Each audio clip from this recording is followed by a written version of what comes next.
This is Lisa from Mobile Tech Review, and it's that time of year, new iPhones. We have the iPhone XS and the new, bigger XS Max. Or for those of you who think the prices are totally absurd, you're probably going to go with calling it the XS. As an XS, get it? All right, we made the joke. So anyway, this is an S here. That means for our smaller friend here, the 5.8-inch, which already existed last year with the introduction of the iPhone X, incremental and small changes. I think that for a lot of you watching this, probably you're more interested in the Max. For those of you who used to be iPhone Plus users, for example, or for those of you who bounce back and forth between Android and the iPhone, and like the phablet size, this is 6.5 inches. Not too much heavier though, 208 grams versus 177. So the weight difference doesn't feel humongous in your pocket. Anyway, too long didn't watch. If you want to hear it right at the front, if you have an iPhone X, I probably wouldn't go for the XS unless you have that upgrade every year kind of plan with your carrier. If you've just been waiting for the bigger iPhone, well, you certainly should jump on it. If you're an iPhone hater, oh well, you're probably just watching this so you can say something snarky in the comments. We're going to review them now. Now, you know what the drill here is with iPhones. You get 3 different capacities. As you go up in each storage capacity, that's $100 more. So for the smaller iPhone, the 5.8-inch model, the XS, it starts at $999 US. For the Max, it's $100 more. It's $1,099. Yes, my eyes are crossing too. What is it with smartphones getting so darn expensive, right? That is what it is. The base model is 64 gigs, which in the old days might have seemed like, well, that's nice. That's not gonna rock my world and excite me that much. It's what most high-end smartphones have, regardless of platform, Android as well. Of course, there's no expandable memory here. There's no micro SD card slot, for example, but you know, things have changed a lot. Where I used to want to have the higher storage capacity on my phones, not so much anymore, because a lot of media that I consume is streaming these days. Probably the same for YouTube. Music, videos, you got Netflix, you got Amazon Video, you have Apple Music, you have Spotify. So I find I put less stuff on my phone, and mostly what is there are the photos and the videos that I actually shoot with it. Now, your mileage may vary. You know how you use the phone, so you decide about the storage capacity. The highest capacity is 512 gigs, a half a terabyte. So just like the Note 9, it's a lot of money, but it's a heck of a lot of storage if you know that you need it.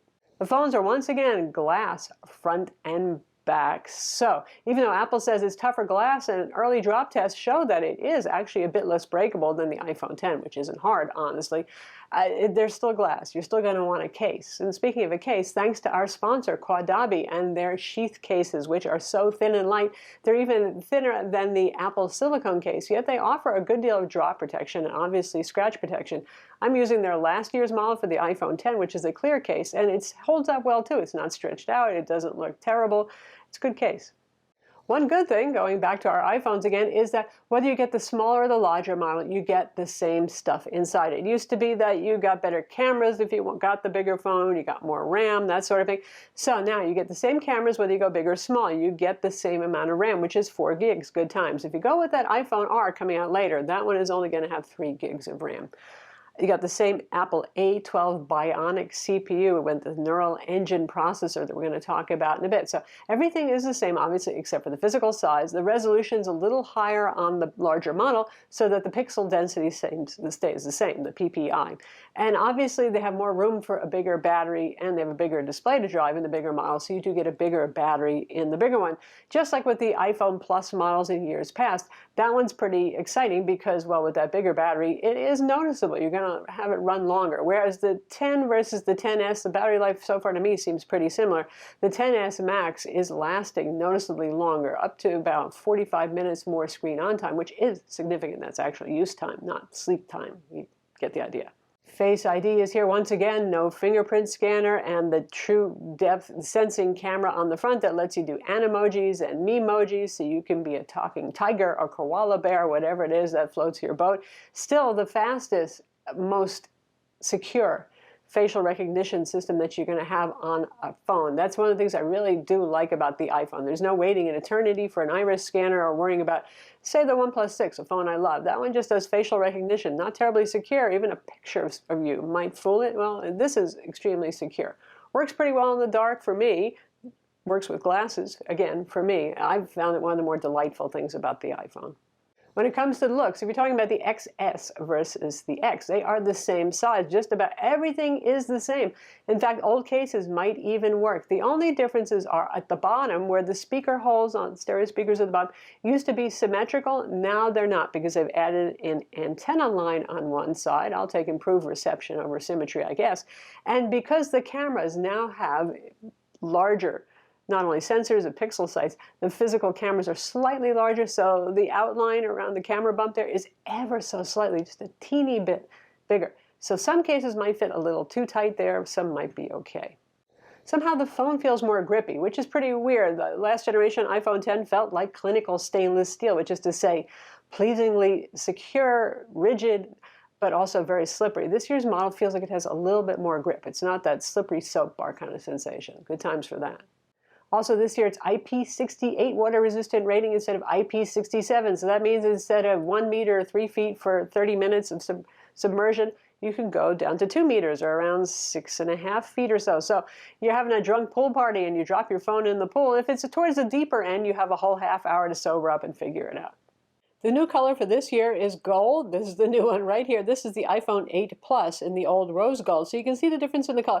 It's a little deeper. It's a little darker. Some people have called it Band-Aid color. I don't know. I leave that up to you.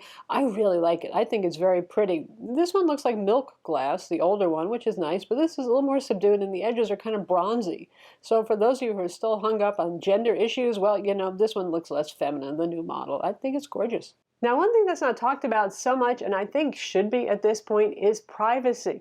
One of the reasons Siri is not as smart as Google's Assistant and Amazon Alexa, for example, is because Apple is not sending all of your data, your queries and all that stuff up to the cloud and storing it for later use. So these days when we're getting tracked by everything and you feel like your phone must be watching you because ads are following you, what's really going on there, and part of this is just iOS 12, which you can get on older model iPhones now too, free download, you know the drill. Anyway, Safari is going to stop fingerprinting now, so that's a good thing. So part of what happens, you look at a product and it follows you for a week. Every time you look at another web page, you're seeing an ad for it. That's going to stop that from happening. And also, they're finding ways to use their new neural engine that processes like 5 trillion operations per second, 8-core neural processor, to do things that are real life useful without infringing on your privacy while doing AI and all that sort of thing. So that's pretty cool. So you've got your AR features. If you're into augmented reality, probably we're still in early days for that. It might not excite you, but a couple of useful things I gave you, like the measuring tool, which is good for ballpark measurements. That's nice. Neural engine is used to vastly improve photography. So you're going to notice that it's a lot more, say, you know, the Pixel 2 and Pixel 2 XL, the camera phones you were jealous of last year. The photos are approaching that level of goodness because it can do multi-frame HDR so quickly for each element in the scene on the iPhone XS and XS Max that you're going to get better pictures out of it now. So another nice use of AI without invading your privacy. I'll take that any day. When it comes to displays, you know, they're always getting a bit better, and I'm sure that we're going to see DisplayMate say that this is the best iPhone screen ever, and we'll see how it does versus the Note 9, which is Samsung's best OLED screen ever. These are both OLED, which is a selling point over the iPhone XR that will be coming out in October of 2018. And they both support HDR10 and Dolby Vision. And the difference is noticeable when you're watching videos, more so premium content that was filmed perhaps in HDR mode versus your average YouTube video. But even on YouTube, you can see the difference between the old model iPhone X and then we have it next to the XS Max. You can see that the blues in my shirt, which verging more towards black on the older models, show a more rich blue, which is more accurate. That's the color of my shirt. My skin tones look a little bit better. So it's subtly better and more alive, particularly in the darker tones, which is where OLED can sometimes crush the blacks. So definitely a good job. It also looks brighter. I know when the iPhone X came out as Apple's first OLED display, some people felt it looked darker, even though it wasn't in terms of nits of brightness. And we're at 625 nits of brightness, pretty much like last generation model. But they managed to bring up the dynamic range, so the brights do look brighter. So you don't look at the display and say, all the colors maybe look a little deeper and makes it a little bit darker before. Now it all looks more natural again. It's a very good display. The speakers are a bit improved. They're still stereo speakers. You have one that's at the top of the earpiece and then the down-firing ones. They're a little louder and they're a little fuller still, particularly on the Max, which has room for slightly larger speaker drivers. Honestly, listening particularly to the Max, it's got to be the best sounding smartphone speakers I have heard in a long time. It's as good as some laptops. They do a very good job with that. Now there's what I call max screen minimum advantage taken. Just like with the iPhone Plus series, you kind of wish that they would do a little bit more with that extra screen real estate. Though some things like a split screen view that's on the iPad, it's on Android devices, I honestly don't use it much like on my Note 9, but it's nice to have it. And particularly I like the floating video player feature that would be available on your Android phones, but still is not here on the iPhone.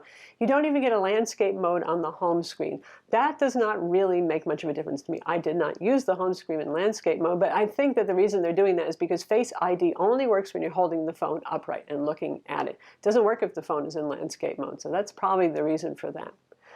Still, it would be nice to see them give a few more concessions. Also, just like with the Plus models, for most programs and for the home screen, everything just looks larger, which if you're like me and you're a person of a certain age, is probably a good thing if you've hit the bifocal age, where little things close start to look a little hard to see. But I think everybody finds that content is more immersive on a bigger screen. That's why we all have bigger monitors for our computers these days. That's why we have big screen TVs, even though the resolution is not increasing beyond 4K with your 4K TV, is it? No matter which size you're buying. So it's still enjoyable, yes, but there's nothing that they're really doing particularly to make you say, wow, that Max model is doing something really cool there. And the keyboard, I'll just moan about this every year. Why can't I have a number row on my Max size phone? I use the Note 9, for example, or Galaxy S9 Plus, or any big Android phone. And you have that nice number line right at the top, so you don't have to keep switching between numbers, letters, especially if you're entering passwords or something like that. Which I guess nobody's doing because you're using Face ID and Keychain and iCloud and all that sort of stuff to enter all your passwords for you anyway. When it comes to 4G, we now have a gigabit LTE modem again, which brings it onto parity with the Samsung Galaxy Note 9 and the S9, which came out later than last year's iPhone 10. So that's fair. They didn't have a chance to get gigabit LTE in there. No 5G. No phone has 5G yet. The closest you can get is the 5G Moto mod for Verizon right now, but there's no 5G service really yet either. Oh well. You still have the usual NFC for Apple Pay. We have Bluetooth 5 and the usual dual-band Wi-Fi 802.11ac on board. Now everything is Intel. The Intel modems are all you're going to get. It used to be both Qualcomm and Intel, and some enthusiasts were always convinced that the Qualcomm modems were better, and they were trying to pick one phone model over the other to get that. Well, Apple and Qualcomm are having a spat, an ongoing legal spat, so there goes that. They're not going to be using Qualcomm modems for now. It's all Intel, but it's also simplified. Now, there used to be several iPhone models with different bands for different regions and all that sort of thing, so there's only two models now.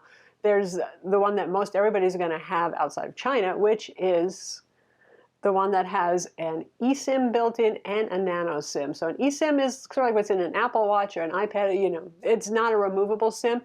You don't have to use that, though. It still has this typical nano SIM carrier as well. So there's that. The China model has a double-sided SIM card carrier for 2 actual SIM card slots, no eSIM carrier. So as ever, Apple is leading with mobile CPUs. You Android people are going to be pitching a fit about this, but you know it's true. What can you do? So the A12 Bionic CPU is even faster than the A11 it replaced. I don't think anybody was saying that their iPhone 10 or even their 8 or 8 Plus felt particularly slow. And the biggest speed improvements really come from iOS 12, which is available to install on many iPhones going back many generations. You can watch our iOS 12 What's New video to learn more about that. But they focused on performance improvements and bug fixes, and oh my goodness, it makes even older phones feel faster. It's pretty good. But here you are actually getting a faster CPU. It's a 6-core CPU. It's 7 nanometer, which means it's super duper tiny. And that's pretty impressive stuff because Intel and AMD are still working on their 7 nanometer CPUs. It's not an easy thing to do. It does increase power efficiency. It reduces temperatures. It leaves more room for other components. That's pretty awesome sauce in itself. You have Apple's own in-house GPU goes up from 3 cores to 4 cores this year for even better performance. On synthetic benchmarks, it smokes Android in most cases. If you look at Geekbench scores, if you look at graphics bench tests, and you can see these on screen versus the Note 9 and the iPhone XS Max. The only one that stays really on parity is the 3D Mark Slingshot Extreme test, and I've actually written to them and asked them why that is, because they're the only one that's the outlier on tests. So yes, it's technically faster than Android processors right now. It's technically faster than any mobile CPU out there. The gist of this is even in real world performance, if you're doing things like working with video encoding in Adobe Clips or certainly Apple's built-in iMovie application, it's going to be very fast. It's going to be super fast. You're playing games, you're doing Fortnite, PUBG Mobile, 3D racing games, anything that's really demanding, you're going to have performance and then some. It's sweet. But like I said, in most cases, I don't think people with last generation iPhones are really just dying for more speed anyway, but it makes it feel more future-proof. Lastly, there's the cameras, which certainly need a little improvement. When the iPhone 10 and the iPhone 8 came out, they were doing pretty good, but then the Samsung Galaxy S9 came out, well, obviously the Pixel 2 and 2 XL, and they kind of put the iPhone to a little bit of shame. So Apple has upped their game here. You still got 12 megapixel times 2 rear cameras on the, again, like I said, larger sensor sites, larger sensors in general, let more light in. So particularly one of the places where the iPhone was losing out was in low light photography, and I suppose it worked out well. Here in Dallas, we've been having unseasonable monsoons. It rained just 7 inches since yesterday, so we have pretty low light conditions going on here. So I have some low light samples so you can see what's going on with that. And it is improved. It's certainly gained parity, again, I would say, with the Galaxy S9 family of phones. Still doing on the warmer side for the image processing versus the Galaxy, but you can twiddle with those things afterwards to taste anyway, if you want it warmer, if you want it cooler, that sort of thing. So definitely an improvement there. Approaching Pixel 2 XL, that's a tough call. That Pixel 2 may still be a winner there, but the way they're achieving the better pictures is basically using the computational photography, the neural engine processor, like I said. So what they're doing is multiple exposures, basically, while you're taking a picture and taking the best parts of each photograph, merging them to create HDR on steroids, basically. A very well exposed shot, more color saturation in dark situations particularly. Certainly plenty of sharpness going on.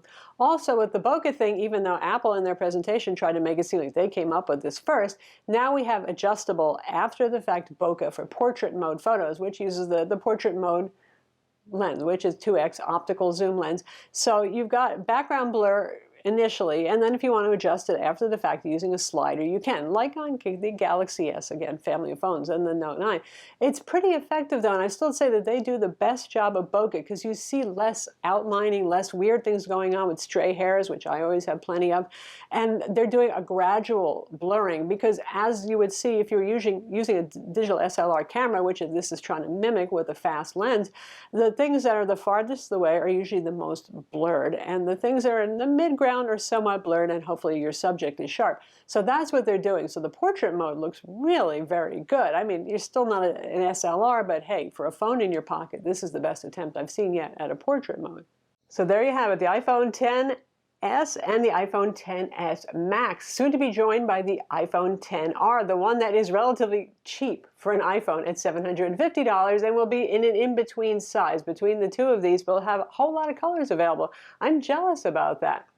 Like I said at the beginning, if you already have a 10, you're probably not so interested in upgrading, though the screen is certainly a little bit better. The camera is significantly improved, but it won't rock your world unless you really use your camera phone a lot. For those of you who are just casual snappers once in a while, you probably don't care so much. But for those of you who do a lot of photography, yeah, definitely, particularly if you have that carrier upgrade plan where you get to upgrade every year if you want to anyway.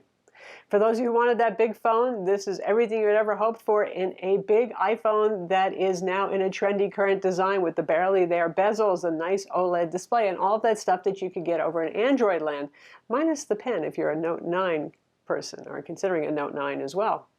I'm Lisa from Mobile Tech Review. Be sure to subscribe to our YouTube channel for more cool tech videos, and thumbs up if you like this vid.